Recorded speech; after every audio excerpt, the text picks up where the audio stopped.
In this video, I'm going to show you some calculator skills related to our sequence and series units.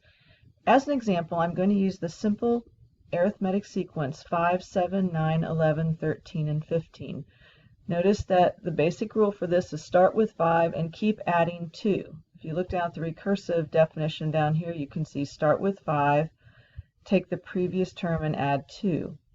If you look at the explicit rule, it says to get to the nth term, I'll have to start with 5 and add 2 n minus 1 times. If I distribute and simplify, I get the rule that a sub n equals 2n plus 3. So I'm going to be using this example on the calculator. So going to the calculator now, how do we generate a sequence? Using your keypad, type in SEQ and open a set of parentheses. The first thing you're going to do is type in the function rule, which was 2n plus 3, or the sequence rule. This is a type of function where the domain is just the integers and the range is the terms in the sequence. So we can call it a sequence function too. The next thing you're to type in is the variable that you are going to be varying, and I'm going to be varying n. I'm going to be changing n.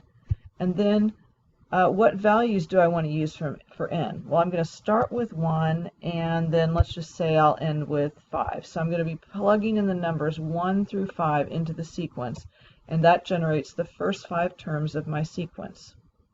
Pretty nifty, huh?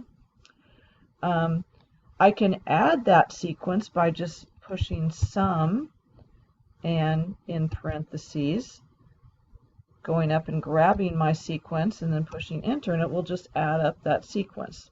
Pretty nifty. Let me show you another example of a sequence that's really useful sometimes when I'm making a spreadsheet.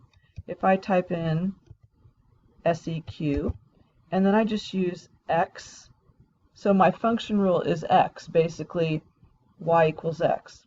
Like this is a sub n equals 2n plus 3. So my sequence is just, my rule is just x, and my variable is x. In other words, I just want whatever I plug in for x is my output of the function, and I want to do 1, 10. And all it's going to do is just generate the numbers 1 through 10. So if I want to make a very simple sequence of the numbers 1 through 10, or any numbers in order, so I just want to generate a list of integers, that's a really good way to do it. Okay, what else can I do on the calculator with sequences? Let's go to your list and spreadsheet page. So remember, Control Doc, add list and spreadsheet page. So I'm going to create one list. I'm going to call this term, or term number. Now I could call it n, however that causes problems when I just use a single letter for a list name. It confuses your calculator and it asks you questions like, do you mean this to be a list or a variable? And it really, it's easier just to use 2 letters. So if you want to use n, we could maybe call it nn, for example. As a matter of fact, let me just do that. I'm just going to say term nn. We'll just call it nn. And then this is the term. Okay, so this is the term number. I don't know. Sorry, I'm changing my mind. I'm going to call it term number because I really like that better. So this is term number and this is the term. Now there's a couple things I could do to populate this list. One is, let's say I want to use the term numbers 1 through 100.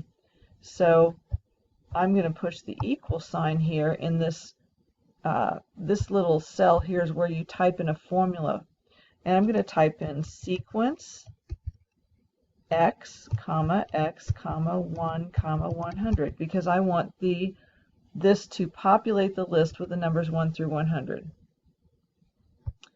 Now my term is going to be equal to 2 times the term number plus 3.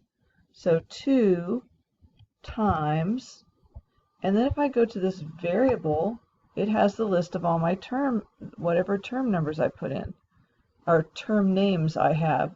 Sorry, it has all the variable names, in other words, the list names. So notice that This little symbol here means list, shows a list, so I'm using this list, 2 times the term number plus 3. It will populate the list then with all of these terms. Now there's another way to generate this list of terms, and that is using a recursive rule. So if I'm going to put in, I'll call this term recursive. Okay. So instead of putting a formula in the formula list here, I just start by typing the first term, and then I create a rule in this next cell. I put in equals. Now then I go to the previous cell. Well, the previous cell is the cell in position C1. So I'm going to put C1 plus 2. Notice that adds. And I want to do that, but I don't want to have to do that for every cell. So there's a nifty way to do that. I can, from this cell, do a little command, control menu, fill, number 6, fill, and then just move my down arrow, and notice it creates this dotted line, and I can just hold this down and fill down as many cells as I want to. And I'm just going to stop there. And now you can see that if I go up here, it has filled in those values. This is something you can do on an Excel spreadsheet as well. You can create a cell, a list, something that refers to another cell, and create all kinds of different lists. Now let's go back to the calculator page. Let me show you something else that your calculator can do, and that is doing summation notation. So notice here we have our sequence 5, 7, 9, 11, 13. And I've added them and I get 45. Let me show you another way to do that. If you push on this button here next to the little book and then find where we have the summation notation right there, it allows you to fill in values. So I'm going to say n goes from 1 to up here 5, and then this is 2n plus 3. What it does is it adds up the terms from 1 to 5 of using this rule. I can also do an infinite sequence this way. So if I go ahead and get another one of these, so we'll say n goes from 1, and it actually has me fill in this part first, so I'll fill in, let's look at a converging geometric sequence. So an example of a converging sequence would be 3 times 1/2 to the n, because it has a base, or not 4, it's supposed to be n. It has a base that's less than 1, so it's going to, each term is going to decrease. Put in my infinity sign here by using the pi button, enter 3. So basically I'm saying now I could generate a list of these terms using my sequence feature. So you go sequence and then 3 times 1/2 to the n, and then remember comma n, that's the variable I'm evaluating, and then comma 1 comma, let's just do 1 to 5. Now let's do 1 to 10. And here is the list of the terms. Notice that I start with 3/2 plus 3/4 plus 3/8. And if I do a sum of just the first 10 terms, I should get something pretty close to 3. Yeah, 2.99707. So you can see it's approaching 3.